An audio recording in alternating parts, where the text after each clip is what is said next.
هلو يا أصحاب، حكايتنا النهاردة بعنوان أحببتك رغم إنك كارتة. والكارتة يا أصحاب بنت شعرها كيرلي بس قلب على سلك مواعين شوية، لا ينفع معاه شامبو ولا صابون ولا يتسرح بمشط ولا حتى فرشة زي بطلتنا النهاردة اللي شايفة شعرها الأكرد ده سبب نحسها في الحياة. فجهزوا مشطكم وشصوركم علشان هنسرح لها وتعالى نشوف حكايتها اللي في زمن التسعينات. بس ما تنسوش الاشتراك في القناة وتفعلوا الجرس علشان يوصلكم كل جديد. بتبتدي حكايتنا مع سيري اللي قاعدة بتحكي لنا ماضيها المليان فضايح عاطفية من يوم ما كان عندها 5 سنين، عيلة صغيرة بتعترف بحبها لابن عمها. وفين بقى؟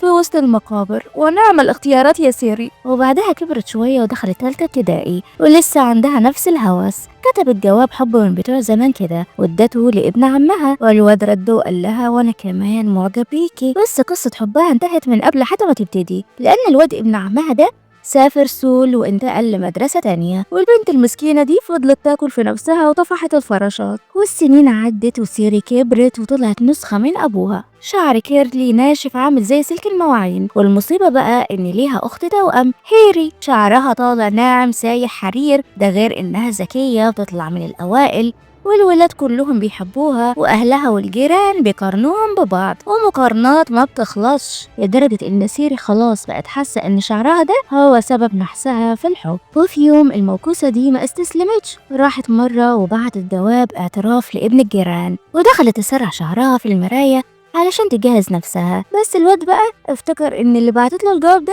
هي هيري اختها، فخرج معاها في موعد غرامي وسيري فضلت تغني ظلموه. وفي اللحظة دي خدت عهد على نفسها انها ما تعترفش بحبها تاني لأي حد لانه ما حدش يستاهل. وبعدها راحت البحر تشكي همومها وتعوم شوية، وزي ما بيقولوا البحر بينسي الزعل. وفجأة لقت بلطية، اقصد شاب وسيم طالع من البحر، وسيري اتجمدت مكانها وقالت في سرها بس يا سيري ما تضعفيش، ما تبقيش خروفة، خليكي ثابتة على العهد. وبعدها رجعت البيت وكانت واقفة قدام المراية بتحارب شعرها اللي رافض يتسلك ده. واختها هيري خدت الام3 بتاعها، خدي هنا، تعالي، رايحة فين؟ ده دوري انا. لكن هيري كانت مطنشاها على الاخر لانها عايزة تسمع اذاعة الصباح. وسيري راحت تشكي لمامتها، ماما لو سمحتي جيبي لي ام3 ليا لوحدي لان هيري خدت دوري النهارده. فمامتها زهقت من خناقات كل يوم دي، اختك محتاجاها للمذاكره انما انتي مقضياها اغاني كيبوب ورقص مفكره نفسك ايدول ولا ايه؟ لو عايزه الام 3 قوي كده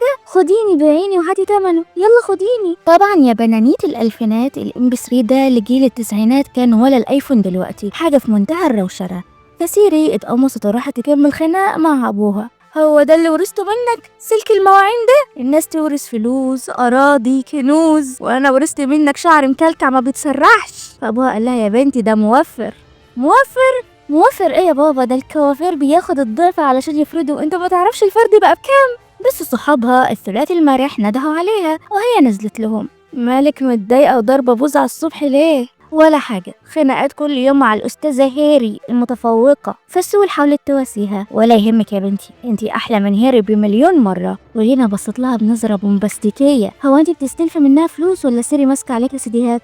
أصل معروفة سيري شعرها سلك مواعين وقبيحة بالنسبة لمعاييرهم الجمالية. وكملوا طريقهم للمدرسة مع زميلهم سونج اللي سول تطيق العمى ولا طيقه لأنه راديو ما بيسكتش. وهما ماشيين ظهر الواد الكاريزما هيون كيم زارق قلوب العذارى، ماشي في المدرسة ولا جوني دب في شبابه. شاف سيري وسلم عليها، والبنت خلاص هيغمى عليها، ولو كانت اتحمست زيادة هتختار اسم عيالهم من دلوقتي. وصحابها مش مصدقين ايه اللي بيحصل ده، بقى وسيم المدرسة يسلم على واحدة كارتة؟ لا بقى، ده انت تحكي لنا اللي حصل. والله يا بنات مش عارفة ابدأ منين. انا امبارح كنت بعوم في البحر زي عوايدي يعني، وفجأة لمحته وهو طالع من المية وفورمة الساحل بقى وحركات، وقرب وقعدنا ناخد وندي بشكل ودي عادي جدا. فالبنات قالوا لها يا بختك يا بنت المحظوظة، تلاقيه معجب بيكي وكان بيراقبك ولحقك لحد البحر. ولما دخلوا المدرسة لقوا جدول النتائج اتعلق، وسيري لمحت اسم هيون مكتوب في قائمة 100 ناجح، وده معناته انه هيدخل قاعة الدراسة الذاتية، المكان اللي كل قصص الحب بتتولد فيه. اي اتنين يعترفوا لبعض في القاعة دي حبهم بينجح ويكبر ويعيشوا في نبات وتبات ويجيبوا صبيان وبنات. وسيري قالت احي كده كل البنات هيعترفوا له، الواد هيضيع مني خلاص. بعدها وهم في الفصل الأستاذ دخل عليهم، جايب لكم خبر محزن يا شباب، فالطلاب قلبهم وقع في رجليهم. الرحلة اللي فاتتكم السنة اللي فاتت بسبب الإحصار، المدرسة قررت تعوضكم وتاخدكم برحلة تانية المرة دي. مش عارف المدرسة اللي تعمل رحلات لطلاب السنة الأخيرة، والعيال فرحوا وهيصوا. هو ده خبر محزن ده يبقى خالك. بعدها هيون كان بيلعب باسكت مع أصحابه، والبنات طايرة فيه لو اتنفس نفس صغير بيدوخوا يغمى عليهم من كتر الحب. وسيري واقفة وشايفة المنظر وقالت لنفسها إن لازم أعترف له قبل ما يطير من إيدي. ونزلت الكافيتيريا طلبت مشروب طاقة مشبر وكتبت اسمها عليه، وقالت للأجومة اديه للواد الطويل الوسيم اللي بيلعب باسكت بره ده. فالأجومة قالت لها قصدك على هيون كيم؟ النهارده وصلت له 1,000,000 ازازه باسمه من 200 بنت عملوا نفس الحركه بتاعتك كده، فلو عايزه تلفتي نظره شوفي لك فكره كرياتيف اكتر من كده. فسيري كنسلت حوار مشروب الطاقه ده، وهي خارجه قابلت صاحبتها فيان اللي شبهها فيهم كيرلي من بعض، وسألتها ايه يا سيري يا حبيبتي مسرحة شعرك ليه النهارده؟ ناوية تعترفي لحد معين؟ وسيري اتصدمت لأنها فهمت إن حتى المنكوشة دي وقعت في حب هيون، فقالت خلاص كفاية كده أنا لازم أغير الخطة. وطلعت على البحر تاني وعلقت شارة اسمها على القميص بشكل واضح علشان لو هيون جه البحر وشافها يقول لها اسمك جميل قوي زيك. وسرحت في خيالها الوردي، بس فجأة شاب تاني هو اللي قرب وشافها وهي بتعوم ومبسوطة وفرحانة، لكن الهوا طير القميص بتاعها والشاب ده كان بيجري وراه لحد ما اتسحلق ووقع في البحر. والمصيبة الأكبر إنه ما بيعرفش يعوم أصلا، فسيري أنقذته وسحبته بره المية وإدته كف خماسي بدل الإنعاش. لما أنت ما بتعرفش تعوم نزل المية ليه؟ مفكر نفسك شبار ولا إيه؟ وسابته وراحت تخرج قميصها من المية وهو كان بيتأملها بصمت. وفي اليوم تاني سونج كان في أوضة الأساتذة وسمع إن في طالب جديد أكبر منهم بسنة نقل لمدرستهم، وخرج ينقل الأخبار دي للمدرسة كلها. والأستاذ دخل عليهم رحبوا بالطالب الجديد، والشاب دخل عليهم برجله المتجبسة دي هو نفسه الواد اللي كان هيغرق امبارح، وعرفهم بنفسه اسمي يونسوك، وراح وقعد مكانه بكل هدوء. وسيري قربت منه ايه يا طالب يا جديد، الإصابة دي بسبب اللي حصل امبارح ولا ايه؟ ايوه بسبب اللي حصل امبارح. طيب يا سيدي احمد ربك بقى اني كنت موجودة ساعتها والا كنت هتودع الملاعب. ويونسوك كان بارد جدا معاها، فخدت بعضها واللي تبقى من كرامتها ورجعت لاصحابها الفضوليين جدا. ريحوا نفسكم احنا ما نعرفش بعض، دي مجرد صدفة. وفي اليوم التاني كانوا داخلين المدرسة وشافته ماشي بعكازه تحت المطر وواضح انه بيعاني جدا، فجريت علشان تساعده وهو شكرها بكل لطف. بس الأستاذ بوما شاف سونج وزعقله فين الجدعنة فين الرجولة، سايب صاحبك يتعذب لوحده مش شايف رجله مكسورة؟ وأمره يشيل شنطة يونسوك. وبعدين بص سيري فين الشارة بتاعت اسمك؟ كنت لابساها بس وقعت مني والله وضاعت للأسف. ضاعت ولا اتسرقت ماليش فيه، بكرة تجيبيها وقال لها هعلقك من شعرك اللي شبه عش العصافير ده. وبعد حصص دراسية طويلة جرس الفسحة ضرب والعيال هجموا على الكافيتيريا زي المجاعة، وسيري شافت يونسوك تاني فحست بالسوء تجاهه، شايلة همه كأنه ابن أختها. جابت له الأكل وقعدته معاهم، بس هو واضح عليه انطوائي ومالوش في جو الهيصة بتاع صحابها ده. اللي لاحظوا انها بتناديه طالب او سيدي او استاذ، فالبنات قالوا لها ما تناديله أوبا. يا الكلمة دي بتجيب لي حساسية، أصل البنات الكوريين بيقولوا أوبا للشاب الأكبر منهم أو حبيبهم، فهي لما هتناديه أوبا هتفتكر نحسها في الحب وإنه محدش بيبصلها. فيونسوك قال لها اهدي ناديني زي ما تحبي ما عنديش مانع بأي حاجة. وبعدها علشان يشكرها على اللي عملته معاه دبسوه يجيب لهم آيس كريم. ولما خرجوا مع بعض سيري لسه مضيعة شارة اسمها، فصاحبتها عملت لها شارة جديدة مزيفة تمشي بيها الحال لحد ما يلاقوا الشارة بتاعتها. فسول قالت لها مش يمكن في حد خدها وسابها معاه لأنه معجب بيكي، أصل معروف اللي بيحتفظ بشارة حد يعني معجب بيه. ويونسوك كان معاه الشارة بس اتكسف يقول بعد اللي سمعه ده لا يفكروا معجب بيها ولا حاجة. بس سيري طارت بخيالها للفضاء. ياه يا بنات تخيلوا لو هيون هو اللي خدها ويجي يقول لي انا معجب بيكي وبحبك وما كنتش شايف غيرك وفجأة كورة ضربتها في دماغها فصلتها، فلفت علشان تزعق للحيوان اللي ضربها، لكن لقت هيون في وشها فقلبت قطة. انا كويسة ما تقلقش. فضحك وربت على كتفها ومشي، وبنتنا ساحت زي الايس كريم في عز الحر.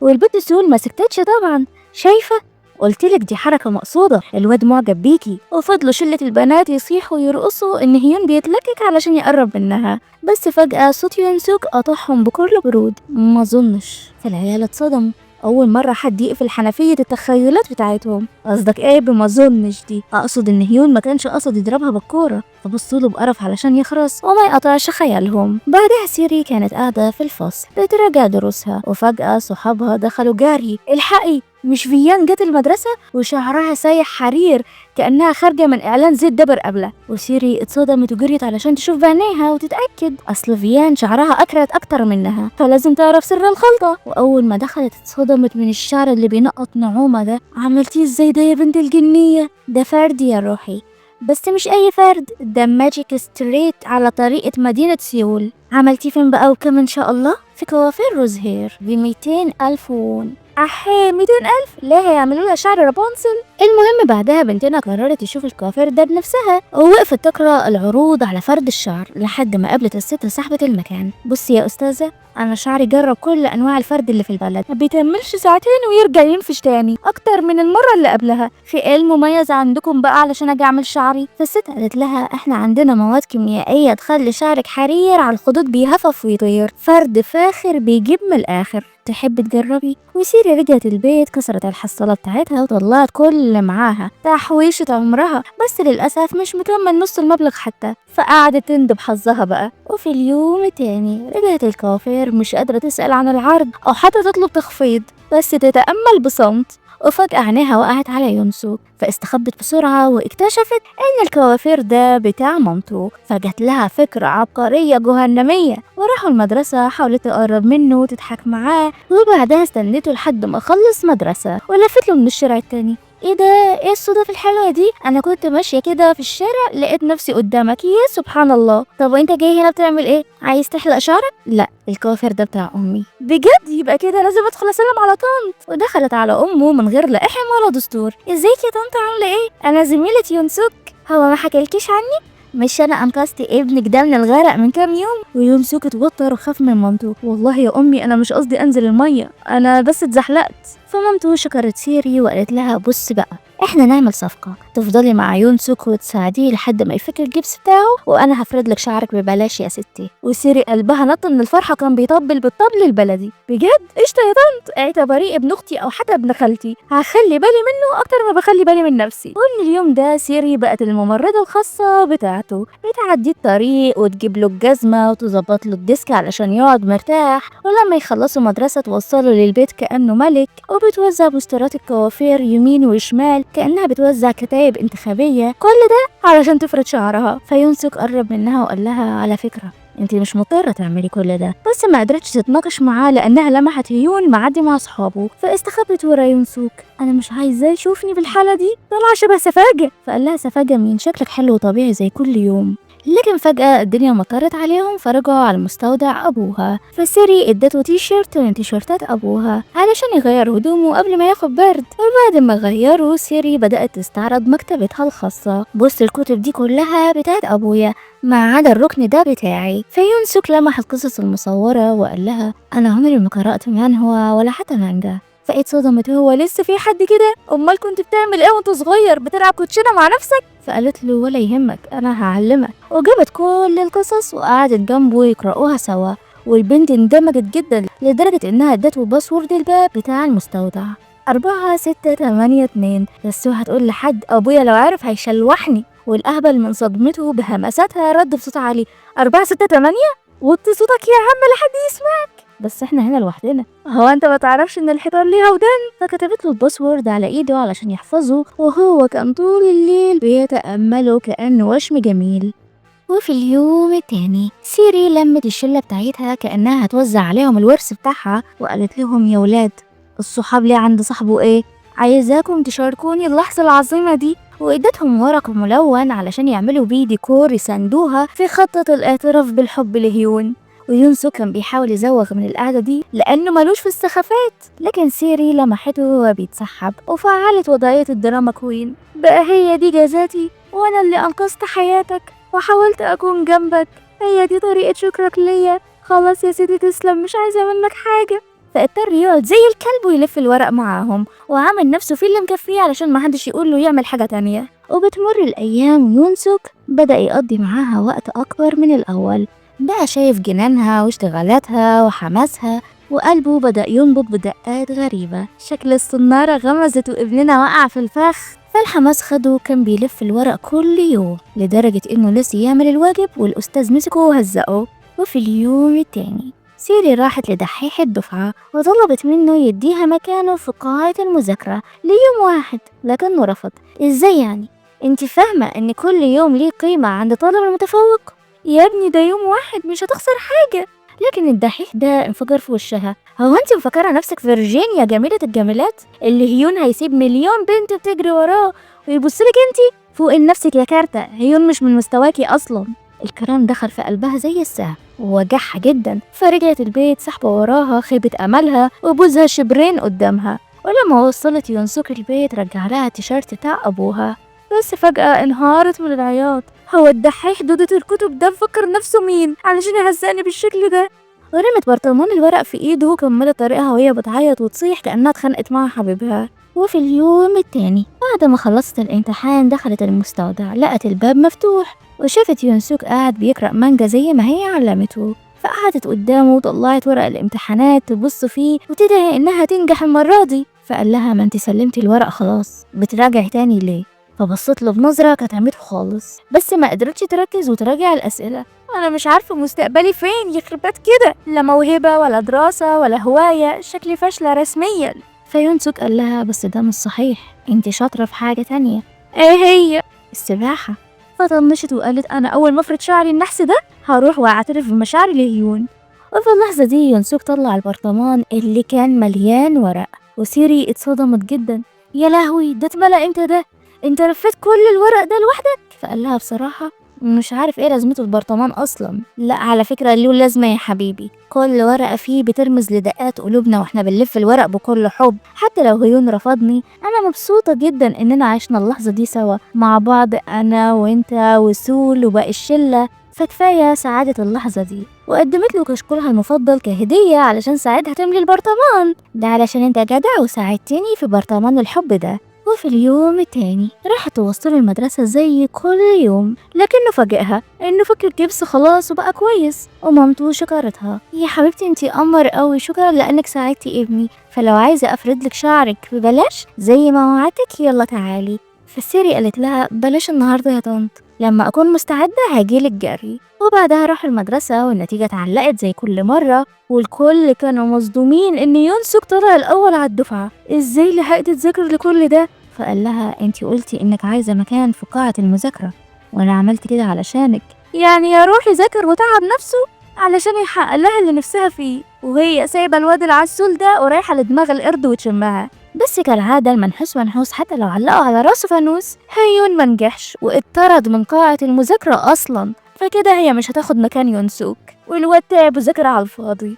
وبعدها رجعت البيت تساعد مامتها في المطعم، وسمعت جارتهم بتحكي ان ام يونسوك جت هربانة من سول من جوزها لانه كان بيعنفها ويضربها وبيغير عليها غيرة مرضية، وكمان بيرمي ابنه في الشارع وبيضربه كل يوم. علشان كده يونسوك بقى عنده تروما وما قدرش يدخل امتحانات الجامعة. فسيري قلبها وجعها اكتر عليه وحست بالسوء تجاهه. وهي رجع البيت لقت مستودع ابوها مفتوح، فدخلت لقت ابوها عزم يونسوك على راميون واداله كاميرا من اللي بتتصور بيها مرة واحدة دي عشان لو حبوا ياخدوا صور مع بعض للذكرى. وفي اليوم التاني سيري كانت واقفة قدام المراية بتلزق شعرها بالفازلين علشان يبان ناعم وسايح وحرير، وقالت لشلتها بما ان قاعة المذاكرة ما جابتش نتيجة هعترف لهيون في الرحلة. ودعموها طبعا وشجعوها، ده هيبقى اعتراف رومانسي وسط الطبيعة والنار والأشجار، وكمان مش هنكون لابسين الزي الرسمي. أيوة بقى العب يا حب. وبعدها نزلوا حصة الألعاب، وبنتنا لاحظت إن فيان بتتجرجر هيون. ينفع نكون فريق سوا مع بعض؟ والتانية واقفة بتاكلها بعينيها من الغيرة. بس يونسوك قرب وقال لها تحبي نبقى في فريق مع بعض أنا وانتي؟ فوافقت إنها تكون معاه، وبدأوا اللعبة. هو طول اللعبة بيحميها، والمنافسة ولعت بينه وبين هيون لحد ما آخر كورة المفروض يونسوك هيضربها علشان يفوزوا باللعبة. بس هيون جري بسرعة علشان يحمي فيان اللي هي فريقه.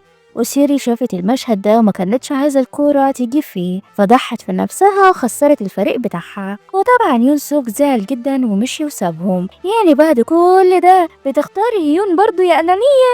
ورجعت البيت عينيها ورمة بسبب الضربة اللي خدتها، وحاولت تتصل بيونسوك وتصلح الموضوع لكنه ما كانش بيرد عليها. وفجأة جات لها رسالة صوتية من رقم غريب: ازيك يا سيري، انا هيون، كنت عايزة اقولك ان اليوم ده كان ممتع جدا بوجودك، وحبيت اطمن عليكي واشكرك لانك حاولتي تحميني وكنتي سبب في فوز فريقي كمان.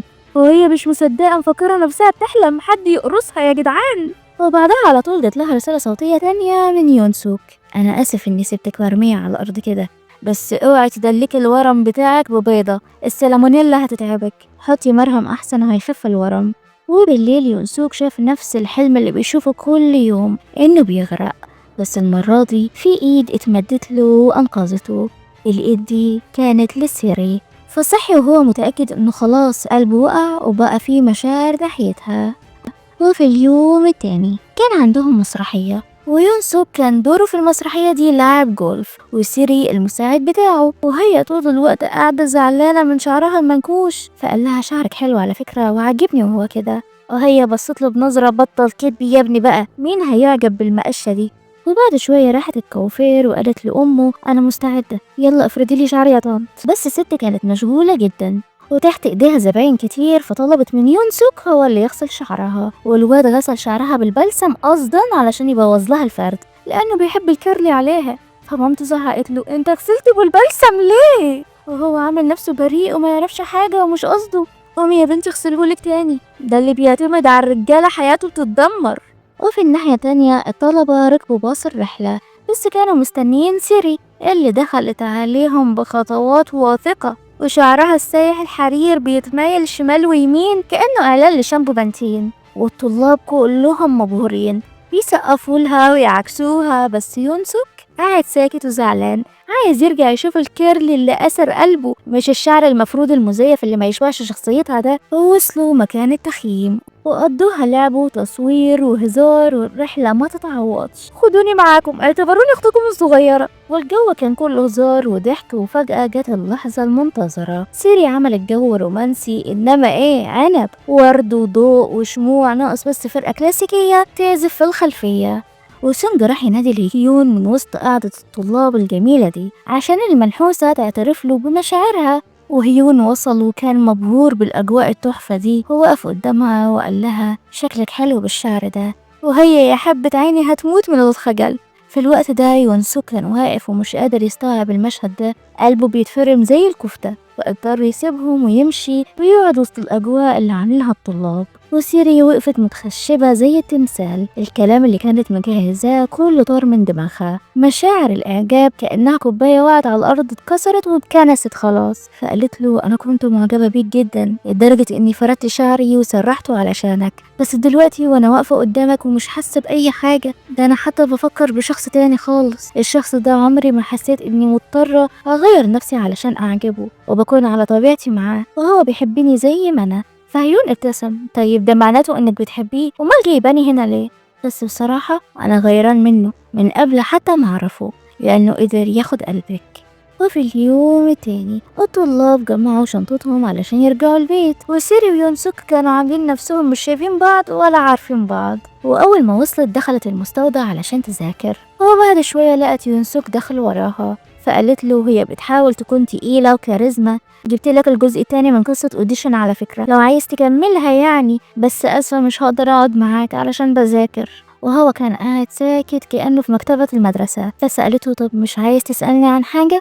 ما عندكش فضول تعرف اللي حصل بيني وبين هيون؟ وهو ساكت برضه كأنه مش مهتم. فسكتت شوية هي كمان علشان تحافظ على كرامتها، وبعدها قالت له: طب على فكرة بقى، انا ما اعترفتش لهيون بمشاعري ومش عايزة ارتبط بيه كمان. الكلام وقع على يونسوك زي المية التلج، طفت نار الغيرة اللي جواه، لانه كان عامل حسابه انهم هيرتبطوا ويحضر فرحهم ويقف من بعيد يغني: اعذريني يوم زفافك ما قدرتش افرح زيهم. بس الكتكوت اتبسط والابتسامة بقت من الودان للودان. وفي اليوم التاني كانوا في المدرسة زهقانين، وسيري قالت لهم: نفسي في حلاوة مطاطية قد كده اهو، ونفسي اشتري بلورة للبحر وسط التلج لاني بحب شكل البحر في الشتاء والتلج قوي. ولما نزلوا سيري لمحت يونسوك واقف مع فيان الحربوقة اللي كل ما سيري تعجب بحد الحربوقة دي بتجري عليه علشان توقعه.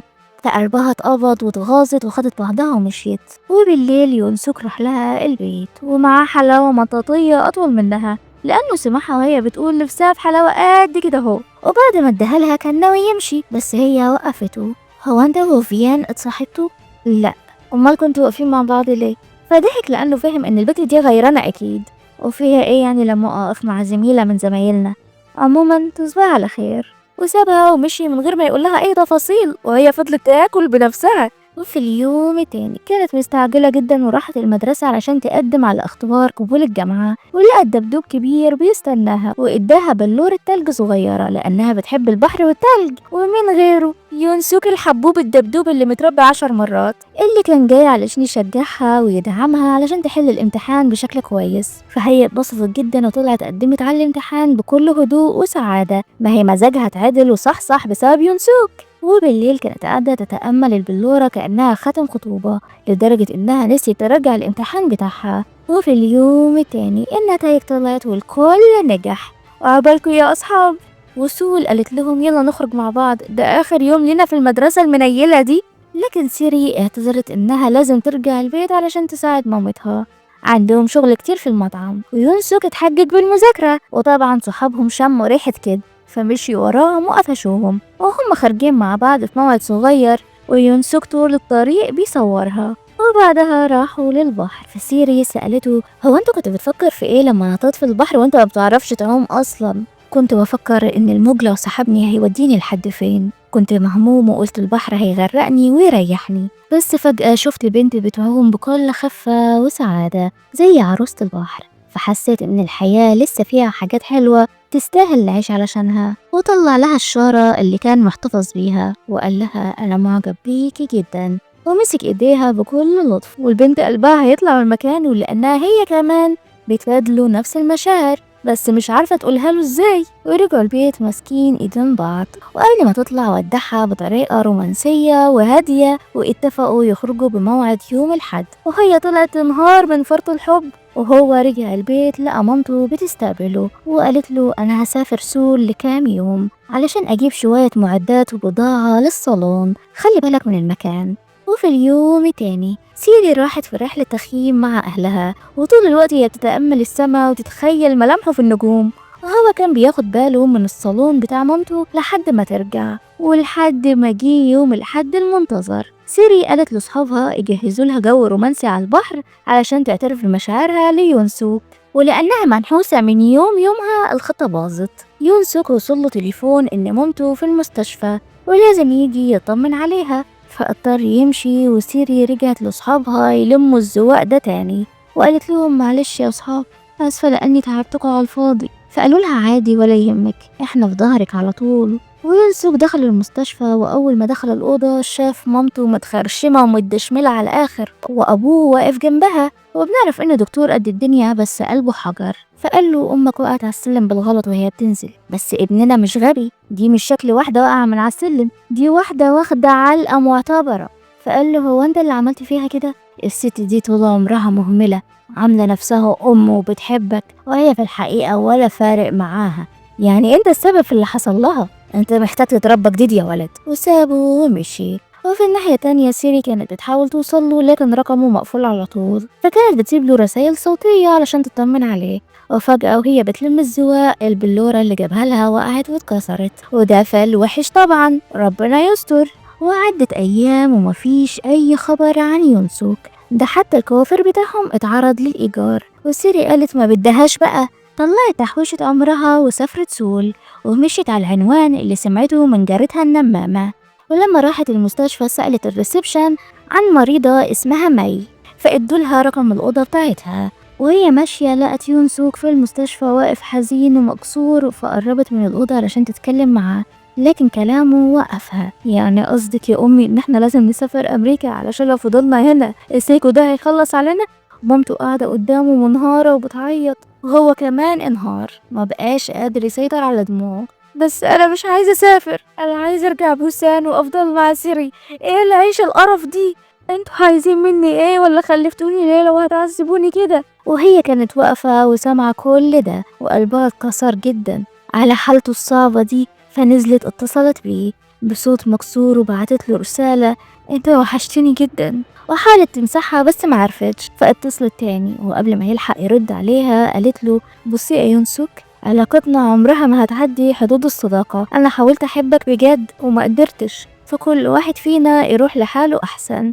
ويونسوك اتصدم بكلامها ده، يعني هو كان ناقص نكد وحزن، بس هي كانت مضطرة تعمل كده علشان يسافر أمريكا وهو مرتاح ويبعد عن الشر ويغنيله.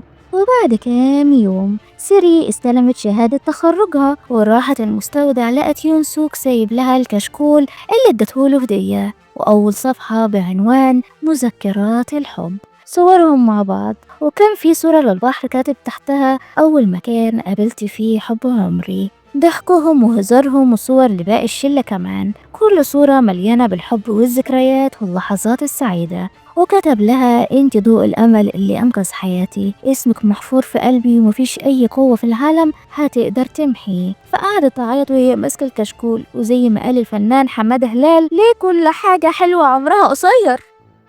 وبعد سنتين كاملين سيري دخلت الجامعة قسم الرياضة البحرية، وشعرها رجع أكرت زي الأول كأن الزمن بيعيد نفسه. خلصت محاضراتها ونزلت الكافيتيريا علشان تقابل صحابها، وظهور مميز لعفروتة قلبنا اللي كان بيديهم نصايح في الحب وبيهزر معاهم، وسول لسه زي ما هي أول الداعمين لسيري وأول واحدة بتعبي في دماغها فكرة الارتباط. بصي يا سيري يا حبيبتي، أنا ظبطتلك موعد مدبر مع شاب كده طول بعرض يمشي يهد الأرض، فتعالي قبليه وبطلي كآبة بقى يا بنتي.